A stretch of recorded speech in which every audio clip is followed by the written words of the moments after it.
अरे यार सूची, बच्चों जैसी बातें मत किया करो। इतनी बड़ी होकर ये सब फालतू बातें, थोड़ा दिमाग से सोचकर बात किया करो। नहीं, मैं बस ये कह रही हूँ कि अच्छा, ये बताओ, तुमने कभी खुद से भूत देखा है? नहीं, लेकिन सोनिया बता रही थी कि सोनिया को मारो गोली, तुम बताओ। सोनिया को खुद नहीं पता होता है वो क्या बोल रही है। एक तो वो पता नहीं कौन कौन से डरावनी फिल्में देखती रहती है, और ऊपर से जो डरावनी नॉवेल्स पढ़ती है वो अलग। इन सब की वजह से ये सब बातें करती है वो। हाँ, 5 डरावनी फिल्में तो हर दिन देखती है। देखा, वही तो कह रहा हूँ। बात करते करते मुकुल और सुजीरा होटल के रिसेप्शन की तरफ बढ़े। उन दोनों का एक 2 साल का बच्चा भी था, ऋत्विक। वो होटल बहुत ही पुराना, छोटा, गंदा सा और थोड़ी बदतर सी हालत में था। दार्जिलिंग जाते वक्त वो किस्मत से रास्ते में पड़ गया, वरना उन्हें रात भर ड्राइव करना पड़ता। रिसेप्शन पर एक बूढ़ा सा आदमी पेपर पढ़ रहा था। वो बहुत ही दुबला सा, मोटे से चश्मों के साथ एक फटा हुआ कोट पहनकर बैठा हुआ था। वो बूढ़ा आदमी उनकी ओर देखा और बोला, हाँ, क्या? तो मुकुल बोला, हमें रात भर रुकने के लिए रूम चाहिए। वो आदमी उनको गलियारे में ले गया, जिसके आगे ही कमरे शुरू हो रहे थे।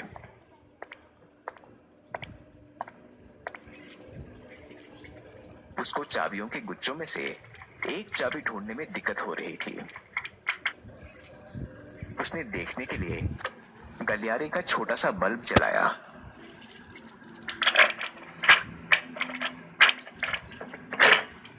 दरवाजा खुलते ही उसमें एक ही बिस्तर दिखाई दी। अरे, हमें डबल बेड वाला रूम चाहिए, सिंगल बेड वाला नहीं। सारे कमरों में सिंगल बेड ही है। या तो आपको दूसरा कमरा लेना होगा या फिर इसी में रहना पड़ेगा। मुकुल की आंखें ये सुनकर बड़ी हो गई। क्या? नहीं यार, मैं थका हुआ हूँ, मुझे अच्छी नींद की जरूरत है। सुचिरा अकेले एक रूम में रहने से डर रही थी। मुकुल, हम लोग एक रूम में ही रह लेंगे ना? छोड़ो ना यार सुचि, बस एक रात की ही तो बात है। और फिर ऋत्विक है ना तुम्हारे साथ। क्यों ऋत्विक? मुकुल ने अपने बच्चे से ताली मारते हुए कहा, और वैसे भी मैं तुम्हारे ठीक बगल वाले रूम में ही रहूंगा, ओके? मुकुल की बात मानने के अलावा सुचिरा के पास और कोई चारा नहीं था। वो उसको बार बार समझाकर थक चुकी थी कि उसे नई जगहों और खासकर ऐसे सुनसान जगहों पर कितनी घबराहट होती है। वो कमरे के अंदर गई और बोली, यहाँ यहाँ रोशनी इतनी कम क्यों है? वो बूढ़ा आदमी बस अपने कंधे उचकाते हुए बिना कोई जवाब दिए चला गया। मुकुल बिल्कुल बगल वाले कमरे के बाहर चाबी का इंतजार कर रहा था।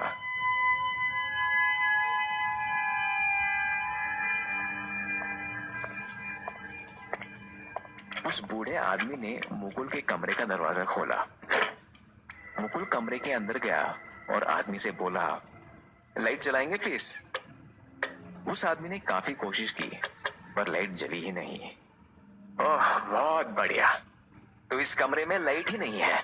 वाह, मैं अभी यहाँ का बल्ब बदल देता हूँ। ये बोलते ही वो आदमी रिसेप्शन की ओर जाने लगा। उसको जाते हुए देख मुकुल पीछे से बोला, अच्छा रहने दो, वैसे भी मैं सोने ही जा रहा हूँ। मुकुल ने अपने फोन का टॉर्च जलाया और शर्ट टंगाने के लिए अलमारी खोली। शर्ट अलमारी में डालकर तुरंत बिस्तर पर पड़ गया। कुछ ही देर में उसे नींद आ चुकी थी।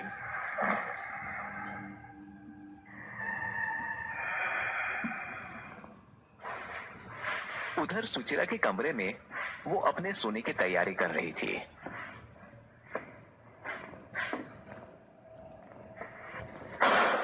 तभी उसने एक दीवार पर एक जोर की आवाज सुनी और उसको लगा कि बगल के कमरे से मुकुल वो आवाज कर रहा है। वो दरवाजे की ओर बढ़ी और खोलकर बाहर दाईं तरफ देखने लगी। बाहर बिल्कुल अंधेरा था।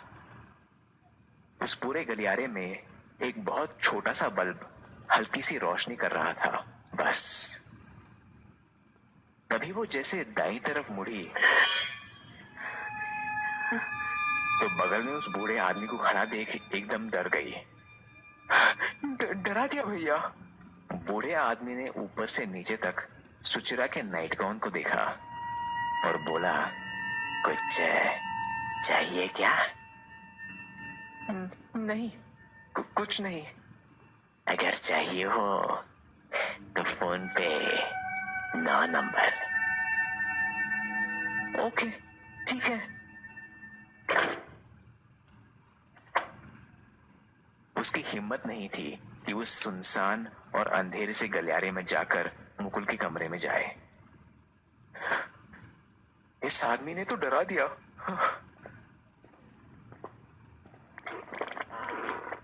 वो बेड पर वापस लेटने आ गई, जहां छोटा ऋत्विक अपनी आंखें मल रहा था और तकिए से खेल रहा था।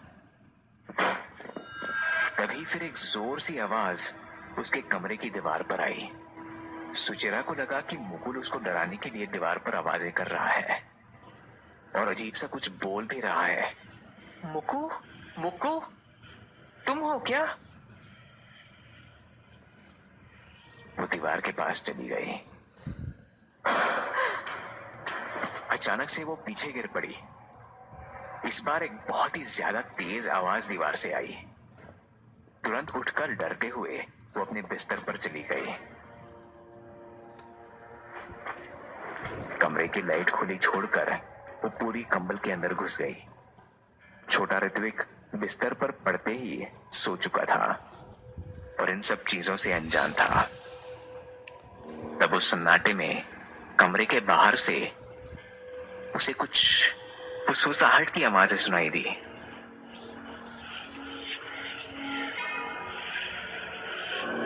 जैसे ही उसने देखने के लिए अपने कंबल से मुंह बाहर निकाला तो वो एकदम चौंक गई। उसके कमरे का दरवाजा खुला हुआ था।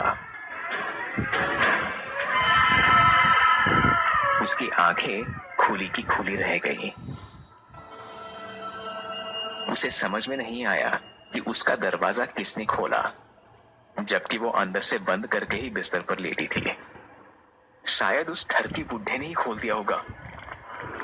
ये सोचते हुए वो अपने बिस्तर से निकली और दरवाजे की तरफ बढ़ने लगी। उसने देखा कि रूम के बाहर घुप अंधेरा था। वो बहुत ज्यादा डर गई। उसने एक बार फिर दरवाजा अंदर से बंद किया और 2-3 बार चेक भी किया। उसने फोन उठाया और बात करनी चाहिए तो देखा कि फोन भी काम नहीं कर रहा था। मुकुल पे गुस्सा और गाली करते हुए वो सीधा बिस्तर पर जाकर फिर से लेट गई। गुस्से और डर की वजह से अब उसकी नींद जैसी पूरी उड़ चुकी थी। उसे गुस्सा ये था कि मुकुल उसे इस अजीब और पुराने होटल के कमरे में लाकर खुद दूसरे कमरे में सो रहा था। मुकुल, यार कहाँ हो तुम?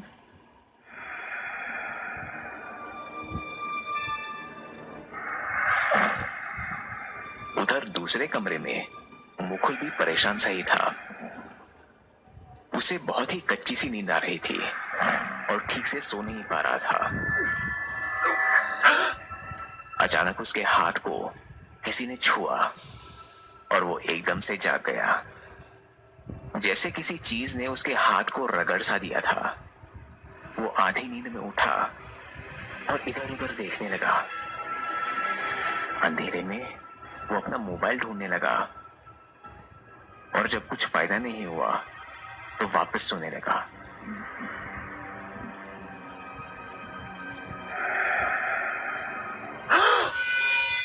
फिर से उसका हाथ किसी ने छुआ।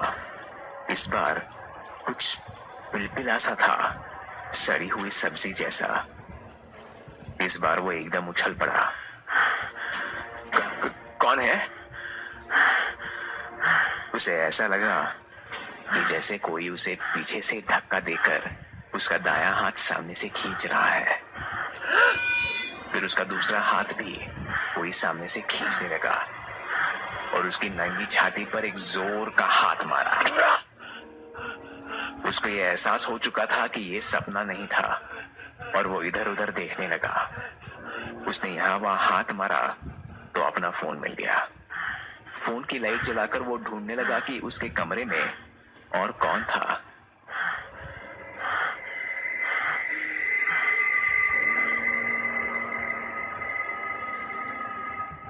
कोई नहीं था। उसने अलमारी और बिस्तर के नीचे भी देखा पर वहां भी कोई नहीं था। उसके साथ ऐसा कुछ कभी नहीं हुआ था। मुकुल के लिए ये सब समझ से बाहर था। तभी उसने दीवारों से जोर जोर आवाजें सुनी और वो बाहर गलियारे की तरफ भागा। इस बीच में उसका फोन कमरे में ही गिर गया। उसको लगा जैसे कोई उसका पीछा कर रहा था, जैसे कोई परछाई उसके पीछे थी। बाहर निकलते ही उसे याद आया कि सुचिरा का कमरा उसके बिल्कुल बगल में ही था। वो दीवार पकड़कर सुची के रूम की ओर बढ़ने लगा, लेकिन कोई रूम ही नहीं आया।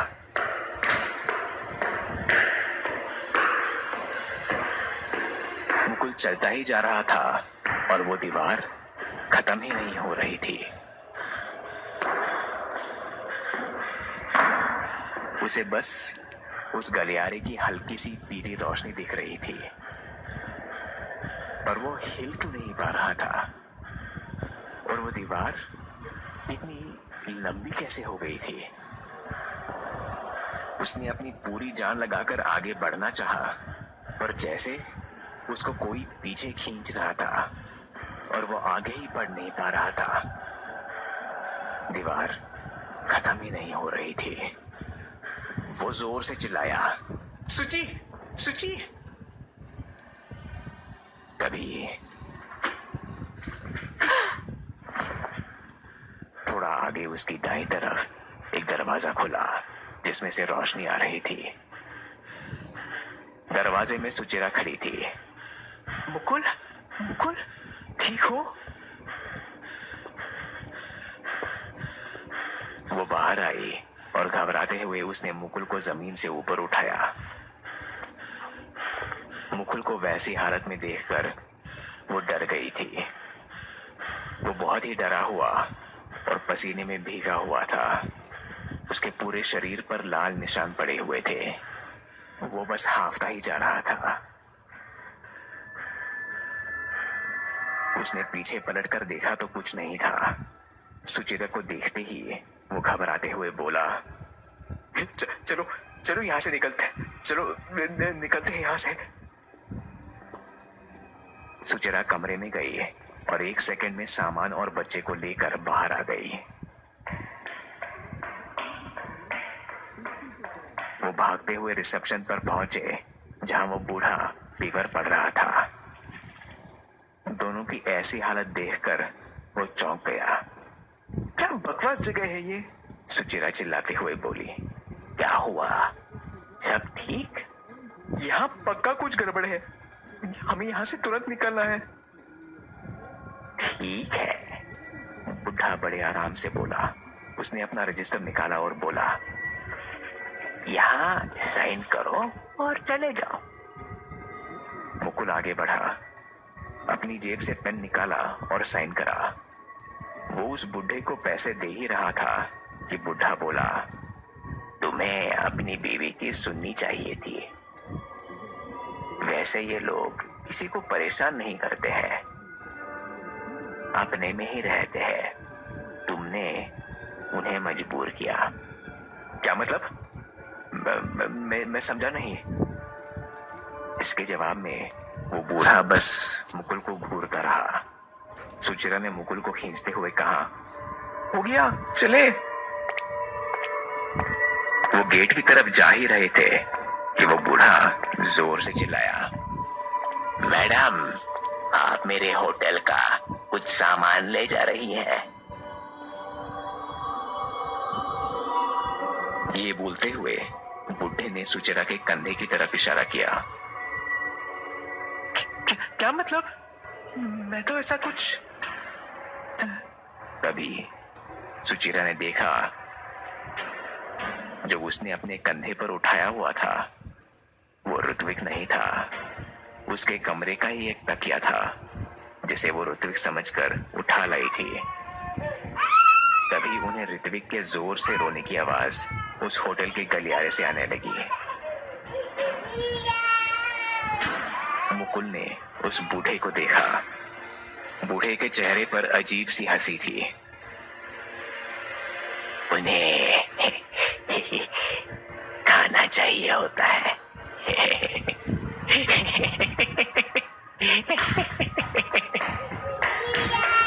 मुकुल और सुचिरा दौड़ते हुए अंदर की ओर गए, लेकिन तब तक बहुत देर हो चुकी थी और ऋत्विक उस अंधेरे का हिस्सा बन चुका था और जैसे उसी में कहीं खो चुका था। अगले ही पल उस अंधेरे में मुकुल और सुचिरा की भी रोने और चीखने की आवाजें आई और वो दोनों भी ऋत्विक की तरह ही उस अंधेरे में खो चुके थे।